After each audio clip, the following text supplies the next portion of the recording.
मित्रों नमस्कार।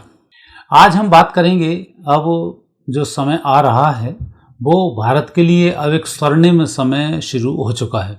और आपने नास्ट्रेदामस जी की भविष्यवाणी भी सुनी होगी कि भारत में कोई एक ऐसा लीडर पैदा होगा जिसका कि लोग पहले विरोध करेंगे और फिर धीमे धीमे लोग उसको समझते जाएंगे और उसको अपनाना शुरू कर देंगे। तो उस लीडर की यदि हम बात करते हैं और हमारी पुरानी यदि वीडियो आप देखेंगे तो मैं लगातार आपसे मोदी जी की चर्चा उस संबंध में करता चला आ रहा हूँ। और अब जो ग्रह वापस 2026 की यदि हम बात करते हैं तो उस 2026 में मोदी अब पाकिस्तान, बांग्लादेश और चीन के लीडर होने वाले हैं। जैसे भारत के हुए, पहले मुख्यमंत्री भारत में बने तो लगातार गोधरा कांड हमारी कांग्रेस चिल्लाती रही, उन्होंने बदनाम करती रही और अल्टीमेट वो भारत के प्रधानमंत्री बन गए और ये हाथ रगड़ते हुए रह गए और कुछ नहीं कर पाए।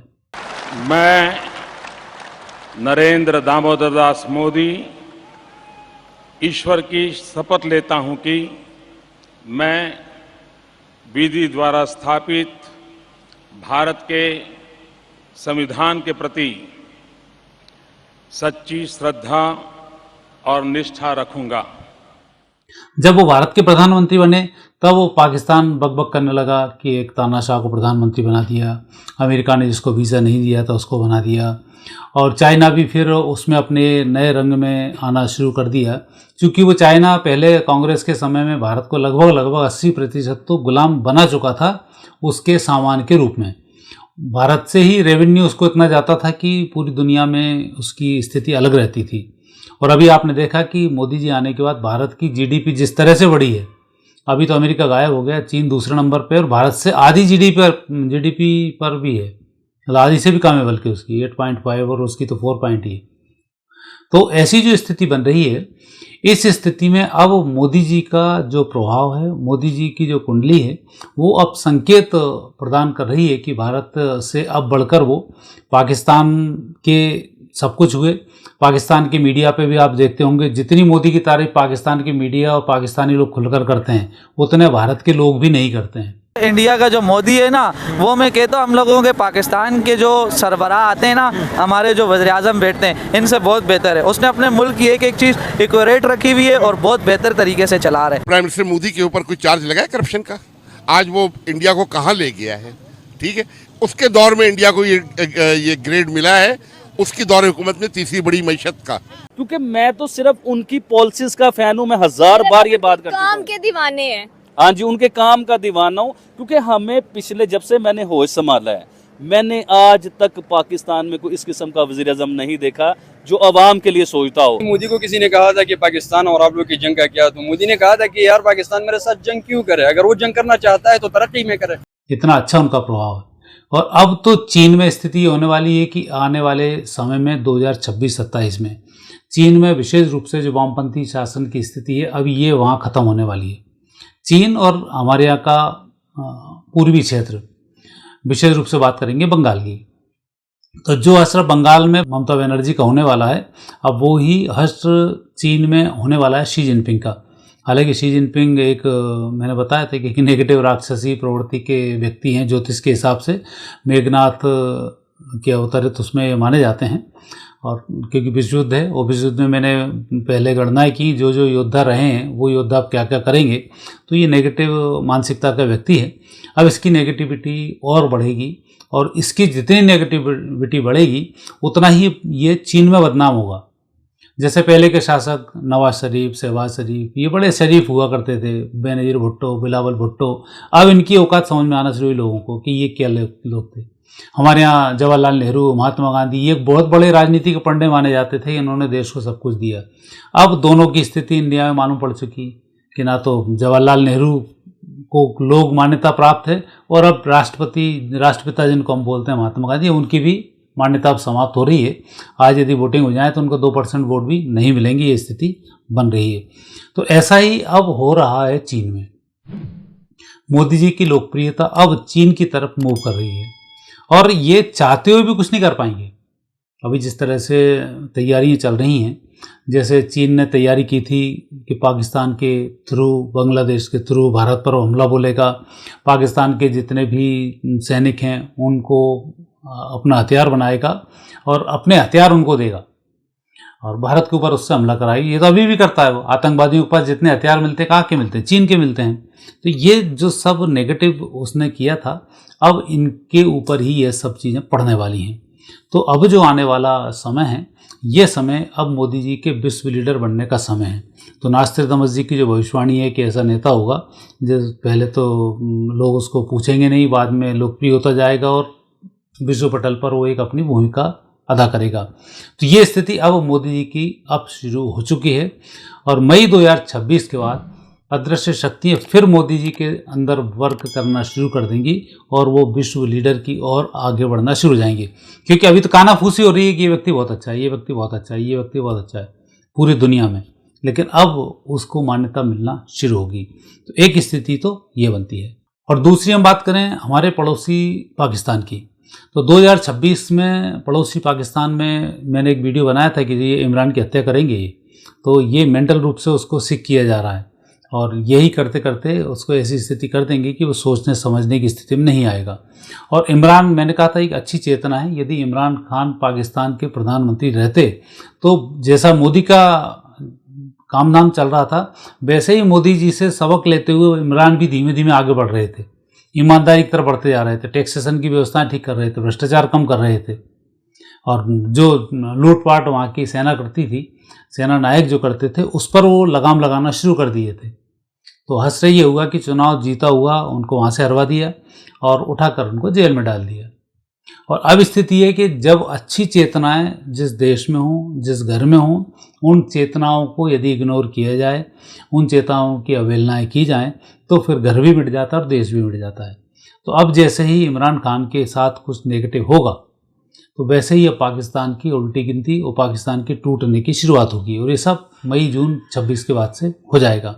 तो अब हमारा जो पड़ोसी पाकिस्तान है, ये पाकिस्तान अब आतंक का ही पूर्ण अड्डा बनेगा और मई के बाद इनके विभाजन की तैयारी ये शुरू कर देगा। अब बहुत जल्दी ये विभाजन देखने को मिलेगा इमरान खान जी के जाने के बाद। अब हम गृह योगों से बात करते हैं बांग्लादेश की। तो बांग्लादेश की जो स्थिति बनती है वो भी अब बहुत बेहतर नहीं है, क्योंकि सुनने में आ रहा है वहाँ पर फरवरी में चुनाव होने वाले हैं। और बांग्लादेश की अभी जो कुंडली है, उस कुंडली के अनुसार जो इनका मंगल है लग्न स्थान पर, यह मंगल अब घातक होने वाला है। सूर्य की इसको महादशा चल रही है और अगस्त 25 से सूर्य में शनि चल रहा है जो जुलाई 26 तक रहेगा। और सूर्य में शनि की यदि हम स्थिति देखते हैं तो ये बहुत बेहतर नहीं है, ये भी एक मार्केज बन रहा है। तो ऐसे समय में अब जो चुनाव होगा वो चुनाव वहाँ पर जैसा पाकिस्तान में हुआ था, जीता था इमरान खान की पार्टी और उसको मैनिपुलेट करके हरा दी गई और हराने के बाद एक नई सत्ता बनाई जो रबर स्टैंप शहबाज शरीफ जी को प्रधानमंत्री बनाया, वही अब यहाँ पर होने वाला है। तो आने वाले समय में जो पाकिस्तान में होता था वो बांग्लादेश में होगा। बांग्लादेश का अब शासन समाप्त होगा, अब सैन्य शासन वहाँ पर शुरू होगा।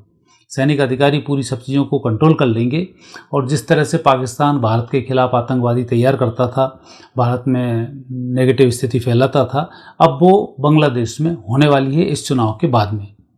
और वहाँ के जो यूनुस भाई हैं जो प्रधानमंत्री बने बैठे हैं, इनकी भी फांसी की तैयारी वहाँ पर शुरू हो जाएगी। जैसे अभी इन्होंने वहाँ के प्रधानमंत्री को भगाया था, वही स्थिति अब इनके साथ भी होगी। जो इनको एक नोबेल शांति पुरस्कार मिला है वो भी अब खतरे में पड़ जाएगा। तो बांग्लादेश की स्थिति अब बहुत नेगेटिव होने की ओर बढ़ रही है और यह भी फरवरी 26 के बाद जैसे ही वहाँ चुनाव होंगे, चुनाव होने के बाद वहाँ पर मारकाट मचना शुरू होगी और यह मचेगी मई जून तक। जून के बाद फिर वहाँ से सत्ता हटेगी, सेना बागडोर संभालेगी और फिर नेगेटिव स्थिति में बांग्लादेश पहुँचना शुरू हो जाएगा। और भारत के खिलाफ अमेरिका और चीन ये लगातार अपनी डीप स्टेट के माध्यम से नेगेटिव चीज़ें फैला रहे हैं। तो हम जब चीन की कुंडली देखते हैं, लग्न मकर है, चंद्रमा लग्न स्थान पर हैं और अभी इनको बुध की महादशा चल रही है और समय इनका 20 दिसंबर से बहुत ठीक नहीं है कि 20 दिसंबर से लेकर मार्च 28 तक 26-27 में 26 रहेंगे पूरे, जिसमें कि सूर्य की अंतर्दशा रहेगी, ये भी मार्केस है और चंद्र भी मार्केस है। तो यहाँ जो चीन हरकत करना शुरू करेगा, एक तो चीन के हाथ कट चुके हैं पाकिस्तान से। पाकिस्तान उसने जितना इन्वेस्टमेंट किया, जितनी स्थिति में उसने मजबूत करने की कोशिश की, अमेरिका में ट्रंप ने सीधा घुसकर वहाँ पर उनके हाथ पैरों को काट दिया, क्योंकि ट्रंप खुद चाहता है कि भारत एकदम आगे ना बढ़े, तो इसलिए उसने एंट्री पाकिस्तान में कर ली। और पाकिस्तान में जैसे ही अमेरिका की एंट्री हुई तो चीन तो मैंने कहा गीदड़ है, शेर जैसे ही आता है वैसे ही भाग लेता है, तो छोड़ छाड़ के सब चीन भाग चुका वहाँ पर। अब यहाँ बैठ गया है अमेरिका आकर। अमेरिका की स्थिति ये दो तरह से वार करने के मूड में है। यदि मौका लगा तो भारत के साथ पाकिस्तान को बढ़ाएगा और आगे बढ़ाएगा, क्योंकि पाकिस्तान में जो परमाणु बम है वो अमेरिका का ही है, तो वहाँ स्थिति एक बनी हुई है। दूसरी स्थिति बनती है चीन की, कि पड़ोस में बैठा हुआ है चीन, और चीन का अब झगड़ा होने वाला है। और ये जो स्थिति चीन की नेगेटिव बनने वाली है, तो चीन यहाँ पर कोशिश करेगा कि अमेरिका युद्ध में फंस जाए, तो फिर वो ताइवान के ऊपर अटैक करे। जब तक अमेरिका युद्ध में नहीं फंसेगा तब तक चीन ताइवान पर अटैक नहीं करेगा, क्योंकि ये गीदड़ की और कुत्ते की एक विशेषता होती है कि जो छोड़ देता है बड़ा शिकारी, उस शिकार पर ये झपट्टा मारते हैं, और जब बड़ा शिकारी उलझा रहता है तब ये अपने शिकार की तरफ आगे बढ़ते हैं। तो सेम स्थिति रहेगी कि अमेरिका को ये उलझने का इंतजार कर रहा है कि अमेरिका उलझे और उसके बाद मैं इसमें एंट्री करूं। और यहाँ पर स्थिति ये बनती है कि नरेंद्र मोदी जी की जो कुंडली बन रही है, उस कुंडली में अब जो ग्रह योग हैं, वो ग्रह योग मई 2026 के बाद जबरदस्त जागृत होने वाले हैं। नरेंद्र मोदी जी को मंगल की महादशा है, और मई के बाद मंगल में केतु चलने वाला है। और ज्योतिष शास्त्र में मंगल में केतु और केतु में मंगल, और मंगल और केतु को एक ही संज्ञा दी गई है, उपजावत केतु कहा जाता है। तो ये जो समय है, ये समय जबरदस्त है। और केतु की जो बड़ी विशेषता होती है वो ये होती है कि केतु धर्म ध्वजा होता है, और जो भी आपके साथ घटित हो रहा होता है उसको बढ़ाने का एक काम करता है। तो मोदी जी की अभी स्थिति लगातार बढ़ रही है। तो जन्म कुंडली में केतु की एक बड़ी विशेषता होती है, केतु जिस स्थान पर बैठता है उस स्थान से विरक्ति दिलाता है। मोदी जी की जो स्थिति है, मोदी जी का जो केतु है ये लाभ स्थान में विराजमान है, इसलिए मोदी जी धन को समेटने की चिंता नहीं करते हैं। केतु ने लोभ मोह माया इन सबसे वो दूर रख के रखता है। तो सबसे बड़ी विशेषता है कि जब कोई सन्यासी आगे बढ़ता है, जब कोई देवी संस्कृति का व्यक्ति पैदा होता है, तो सबसे पहले उसका धन मन और पब्लिसिटी वगैरह इन सबसे उसका मोह भंग हो जाता है। और केतु की स्थिति यदि यहाँ बनती है कि जब वो धन को रोकता है तो प्रसिद्धि को बहुत तेजी से बढ़ा देता है। तो आप देखेंगे जब जब भी कोई नेगेटिव काम होता है, मोदी जी की कहीं एंट्री होती है और मोदी जी उसमें नंबर 1 हो जाते हैं, बाकी सारे लोग धराशायी हो जाते हैं। पूरी दुनिया में जब भी कोई शिखर सम्मेलन होता है तो मोदी जी जब जाते हैं, मोदी नंबर 1 रहते हैं, बाकी सब नीचे आ जाते हैं। भारत में भी ऐसे हो, जब प्रधानमंत्री बन गए तब सारे प्रधानमंत्री शून्य हो गए। अब कोई किसी प्रधानमंत्री में गुण ही नहीं देख रहा है, सब में अवगुण देख रहे हैं। मोदी जी को देखते हुए सबसे बड़ी विशेषता भी ये आई है कि पूरी भारत में यदि कोई प्रधानमंत्री की बात करता है तो मोदी, जवाहरलाल ये कमी थी, इंदिरा गांधी ये कमी थी, राजीव गांधी ये कमी थी, मतलब इनके रहते हुए अब हर प्रधानमंत्री में कमी दिख रही है। तो ये क्यों हो रहा है? ये इस केतु का ही फल है। तो केतु के कारण अब जो मोदी जी की स्थिति है, मंगल में जब केतु आएंगे, मंगल एक तो वैसे ही पराक्रम, और दूसरा मंगल मोदी जी के लग्न स्थान पर चंद्र के साथ विराजमान, तो ये जो केतु है अदृश्य शक्तियों के साथ मोदी जी को नंबर 1 बनाने की पोजीशन पर मई के बाद लेकर आएगा, और इन पर तीनों देशों पर जबरदस्त इसका प्रभाव पड़ेगा। भारत के हम केतु की बात करें तो भारत का 7वां भाव का केतु है। भारत से पूरे देश के लोग, मतलब भारत में ये 7वां केतु को कहा जाए तो वैवाहिक जीवन को, पारिवारिक जीवन को बहुत अच्छा नहीं रहने देता, तो यहाँ भी नेगेटिव स्थिति बन जाती है। लेकिन भारत की कुंडली में अब जो ग्रह योग चल रहे हैं वो ग्रह योग जबरदस्त है। अब भारत को मंगल की महादशा चल रही है, तो केतु का जो प्रभाव 7वां भाव का है कि 7वां भाव के प्रभाव में व्यक्ति के वैवाहिक जीवन, पारिवारिक जीवन ठीक नहीं होता है। तो अब केतु का प्रभाव समाप्त हो चुका है। अब केतु के दोस्त मंगल की महादशा शुरू हुई, मंगल द्वितीय स्थान पर है। अब इस देश के अंदर जागरूकता आएगी, और जागरूकता होने के कारण इस देश में जो देश के प्रति समर्पित लोग हैं वो सब अब एकत्रित होना शुरू हो जाएंगे। और यही स्थिति मोदी जी के रहते हुए पूरी दुनिया के लोगों की होगी कि मोदी जी से लोग मैग्नेट की तरह चिपकना शुरू होंगे। तो भारत के केतु की स्थिति तो ये बनती है कि मंगल के कारण भारत के 7वां केतु, जो भारत को सपोर्ट नहीं मिलता, अभी तक इतने साल आपने देखा कि भारत के साथ कोई देश खड़ा ही नहीं होता था, और आप देख रहे हो मोदी जी के आने के बाद मोदी जी की ग्रह दशा, देश की ग्रह दशा दोनों मिली, और दुनिया भारत की तरफ अब मैग्नेट की तरह चिपकना शुरू हो गई। यही केतु की हम बात करते हैं तो ये केतु चल रहा है पाकिस्तान को, पाकिस्तान के साथ 7वां केतु, पाकिस्तान के साथ तो वहीं के लोग नहीं जुड़ना चाहते, मतलब उनके साथ अब कोई साथी उनका रहने वाला नहीं है, और पाकिस्तान अलग थलग पड़ेगा। अब पाकिस्तान के अंदर राष्ट्रपति शासन होगा और राजनेताओं में और आपस में इन सब शासकों में भिड़ंत होगी, सबकी पोलें खुलेंगी और जितने भी नेता हैं उन नेताओं के घर के बच्चे लोग और जितने भी शासन अधिकारी और आर्मी वाले हैं इनके सबके लोग पाकिस्तान छोड़कर दूसरे देश शिफ्ट हो जाएंगे। अब पाकिस्तान के अंदर ये होने वाला है कि चाहे बिलावल भुट्टो हों, चाहे शहबाज शरीफ हों, इनके परिवार वाले पाकिस्तान में नहीं मिलने वाले हैं। 2026 में ये स्थिति अप्रैल मई के बाद बनेगी। वहीं मुनीर का हो, चाहे मुनीर के बाद जो भी आएगा उसका हो, चाहे इमरान खान के हो, अभी सब बाहर जाने वाले हैं, तो वहाँ कोई नहीं रहेगा। तो लीडरशिप खत्म तो देश खत्म, ये स्थिति वहाँ बनने वाली है। अब देखते हैं बांग्लादेश की स्थिति। बांग्लादेश की स्थिति में छठे स्थान पर केतु बैठे हुए हैं। छठे स्थान का केतु का जो संबंध है वो संबंध बनता है शत्रुओं से और छठे भाव से वो 12वें स्थान को देख रहा है, वो बनता है जेल का ग्रह। अब यहाँ जो जितनी भी शांति बनी हुई थी अब सूर्य की महादशा चल रही है और सूर्य की महादशा में बंगाल की अब दुर्गति होने वाली है, दुर्गति शुरू हो चुकी है। सूर्य की महादशा अक्टूबर 22 से शुरू हुई और ये जो महादशा है ये 2028 तक जाएगी, 1 अक्टूबर 2028 तक। और सूर्य है यहाँ पर एकादश भाव में, तो लाभ के स्वामी की महादशा है और स्वामी बिगड़ा हुआ है। तो अब वहाँ पे जितने भी उद्योग धंधे हैं सब निपटने वाले हैं, वहाँ की जो और इकाई हैं वो निपटने वाली हैं, वहाँ के उद्योग धंधे विदेश शिफ्ट होने वाले हैं, वहाँ के व्यापारी उद्योगपति जो अच्छे लोग हैं वो सब विदेश शिफ्ट होने वाले हैं। जैसे पहले पाकिस्तान में हुआ, अच्छे लोगों ने पाकिस्तान से गमन कर दिया, पाकिस्तान जीरो हो गया, फैक्ट्री वहाँ पर जीरो हो गई, अब सुई भी नहीं बन पाती। तो वही स्थिति सूर्य की महादशा में बांग्लादेश की होने वाली है। अब बांग्लादेश में वही होगा जो पाकिस्तान में हुआ था। शासन वहाँ का जनता का समाप्त, प्रजातंत्र वहाँ से अब समाप्त होगा। अब वहाँ पे तानाशाही शुरू हो जाएगी और ये तानाशाही वहाँ के उद्योग धंधों को निपटाएगी और बांग्लादेश को अब गरीबी की ओर ले जाएगी। तो बांग्लादेश की मुद्राओं में लगातार अब गिरावट होगी और बांग्लादेश बहुत बुरी स्थिति को प्राप्त होने वाला है। और ये संकेत चुनाव के बाद भी बनते हैं। यदि फरवरी से मई के अंदर चुनाव होते हैं तो स्थिति बहुत भयानक होगी, कई वहाँ पर हत्याएँ होंगी और नाना प्रकार की नेगेटिव स्थिति वहाँ पर रहेंगी और बनी बनाई पार्टियों का वहाँ अस्तित्व समाप्त हो जाएगा। तो अब जो आने वाला चुनाव वहाँ पर है ये एक चुनाव ऐसा चुनाव होगा जिसमें कि बांग्लादेश अपने वजूद को खोने की स्थिति में आ जाएगा। और यदि हम इसमें चीन को लेते हैं, चीन का जो केतु है वो भाग्यस्थान पर बैठा हुआ है बुध के साथ में और 2019 से बुध की महादशा चीन को चल रही है और 2019 से ही जो चीन का भाग्य है वो दूषित होता हुआ चला जा रहा है और लगातार डाउनफॉल उसका आना शुरू हुआ। बहुत अच्छा जो एक मित्र देश था भारत, उसको वो लगातार गुलाम समझता रहा और हमारी पुरानी सरकारों के जितने भी सिपह सलाहकार थे सबको उसने गुलाम बना के रखा हुआ था, चाहे सोनिया गांधी हो, चाहे मनमोहन सिंह हो, चाहे कोई भी हो। और इनकी गुलामी से वो समझ चुका था कि हमने इस देश को गुलाम बना लिया। और जैसे ही 19 में बुध की महादशा उसको शुरू हुई तो उसने अपने भाग्य पर लात मारी और जहां मोदी जी आकर बैठे तो इन्होंने इनके जो दोष थे उन दोषों को और बढ़ा दिया।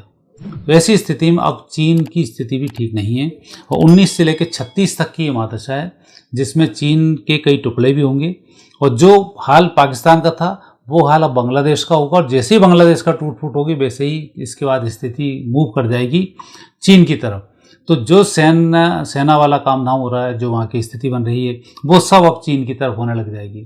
तो कहने का तात्पर्य ये है कि अब आने वाला जो समय है जो पाकिस्तान ने भोगा और पाकिस्तान टूटा वैसा ही बांग्लादेश का नंबर आने वाला है और जैसे ही बांग्लादेश का समापन होगा उसके तत्काल बाद चीन का नंबर आ जाएगा और ये सब होगा मोदी जी के कार्यकाल में।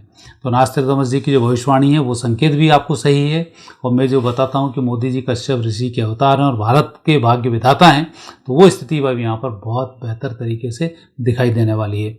तो आने वाला जो समय है वो समय भारत के स्वर्णिम काल का समय है और ऐसे समय में हर व्यक्ति को अपनी आहुतियाँ देना चाहिए और सनातन की ओर लगातार जुड़कर रहना चाहिए क्योंकि भारत की जो शक्ति है वो सनातन है।